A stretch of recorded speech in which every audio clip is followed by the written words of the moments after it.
துப்பாக்கியோட போயிருக்கான். கிடைக்கல 3 பேரும் ஒரு ஜெயில் தான் போகும். Christmas wishes to everybody. நிறைய படங்கள் ஓடிடிலையும் தேடர்ஸ்லையும் செம்மையா ரிலீஸ் ஆகுது. என்னென்னு பார்த்துடலாமா? சொத்து போட்டண்டான்னு சாவு சிரிக்குது. நானா சாவா? அருண் விஜயோட நடிப்புல ரெட்ட தலை படம் ரிலீஸ் ஆகுது. 2 கேரக்டர் போல ட்வின்ஸா வருவார். ஏற்கனவே தடம்ல அப்படிதான் நடிச்சிருந்தாரு. இது எப்படி இருப்பதுன்னு பார்ப்போம். அப்புறம் சிறை அப்படின்னு விக்ரம் பிரபு அக்ஷய் குமார் நடிச்ச ஒரு படம் செமையான டாக். இப்பயேங்க செம பாசிட்டிவ் ரிவ்யூஸ் வந்துட்டே இருக்கு. பார்க்கலாம் எப்படி வரப்போகுதுன்னா. அப்புறம் கிச்சா சுதீப் நடிச்சிருக்க மார்க்னு ஒரு கன்னட படம். பேன் இண்டியா தான். அவங்க எல்லாம் ஃபைட்டு படமா தான் இருக்கும். பார்க்கலாம். மலையாள படம் விருஷபா அப்படின்னு மோகன்லால் நடிச்ச படம் ஒன்று வருது. மம்முட்டி மோகன்லால்லாம் மாசம் படம் வருது.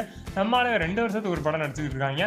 Okay right. ஸோ அதுக்கப்புறம் ஹாலிவுட் ஃபேன்ஸ்க்காக ஆனகொண்டா அந்த படம் ரிலீஸ் ஆகுது. ஏற்கனவே அவதார்னு பெரிய பில்டப் கொடுத்து புஷ்னு போயிடுச்சு. இப்போ ஆனகொண்டா என்ன ஆக போகுது, சீரி பாயுமா அப்படின்றதெல்லாம் பொறுத்து இருந்து பார்க்கலாம். ஓடிடி ரிலீஸ் பார்த்துலாமா? எனக்கு கிரிக்கெட் கிட் ஒன்று. ஞாயிற்றுக்கிழமை போய் அந்த 10,000 கட்டி அந்த இடத்த புக் பண்றேன். Ready action. மிடில் கிளாஸ் படம் வாரம் வருதுன்றாங்க. ஆனா இந்த வாரம் கன்ஃபார்ம்டு ZEE5ல இந்த படம் ஸ்ட்ரீம் ஆகுது. சூப்பரா இருக்கும், பார்த்து என்ஜாய் பண்ணுங்க. ரிவால்வர் ரீட்டான் கீர்த்தி சுரேஷ் நடிச்ச படம் நெட்ஃபிளிக்ஸ்ல வருது. அப்புறம் இந்த ஸ்ட்ரேஞ்சர் திங்ஸ் ஹாலிவுட் பாய்ஸ் உங்களுக்காகவே ஃபைனல் சீசனோட இந்த வால்யூம் ரிலீஸ் ஆகுது. ஸோ அது நெட்ஃபிளிக்ஸ்ல தான் வருதுங்க. இது போக மாஸ்க், அப்புறம் இன்னொரு பல்டி மலையாள படம் இதெல்லாம் வரும்னு சொல்றாங்க. பட் எந்த அளவுக்கு கன்ஃபார்ம்னு தெரியல. பார்க்கலாம், வந்தா என்ஜாய் பண்ணுங்க. இந்த படங்களோட ரிவ்யூஸ்ல உங்களை முக்கியமா சந்திக்க போறேன். லைக், ஷேர், சப்ஸ்கிரைப் பண்ண ரெடியா இருங்க. பாய்.